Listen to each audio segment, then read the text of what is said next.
Genesis chapter 2. By the seventh day, God had finished the work he had been doing. So on the seventh day he rested from all his work. Then God blessed the seventh day and made it holy, because on it he rested from all the work of creating that he had done. This is the account of the heavens and the earth, when they were created, when the Lord God made the earth and the heavens.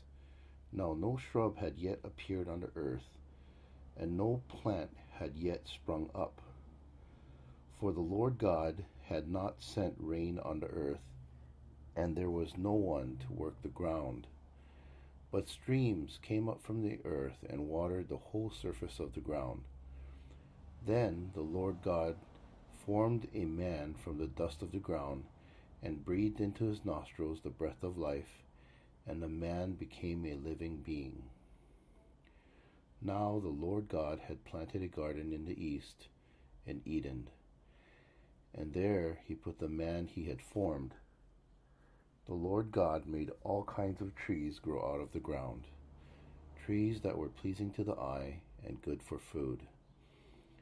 In the middle of the garden were the tree of life and the tree of the knowledge of good and evil. A river watering the garden flowed from Eden. From there it was separated into 4 headwaters. The name of the first is Pishon. It winds through the entire land of Havilah, where there is gold. The gold of the land is good. Aromatic resin and onyx is also there. The name of the second river is Gihon. It winds through the entire land of Cush. The name of the third river is Tigris. It runs along the east side of Ashur, and the fourth river is the Euphrates. The Lord God took the man and put him in the Garden of Eden to work it and take care of it.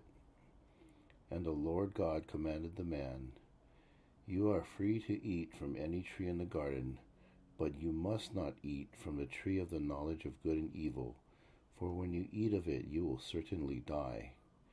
The Lord God said, "It is not good for the man to be alone. I will make a helper suitable for him."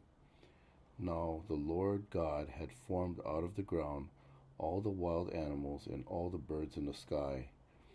He brought them to the man to see what he would name them, and whatever the man called each living creature, that was his name. So the man gave names to all the livestock, the birds in the sky, and all the wild animals. But for Adam no suitable helper was found. So the Lord God caused the man to fall into a deep sleep, and while he was sleeping, he took one of the man's rib and then closed up the place with flesh. Then the Lord God made a woman from the rib he had taken out of the man, and he brought her to the man. The man said, "Now this is now bone of my bones and flesh of my flesh. She shall be called woman, for she was taken out of man. For this reason a man will leave his father and mother and be united to his wife, and they will become one flesh. The man and his wife were both naked, and they felt no shame."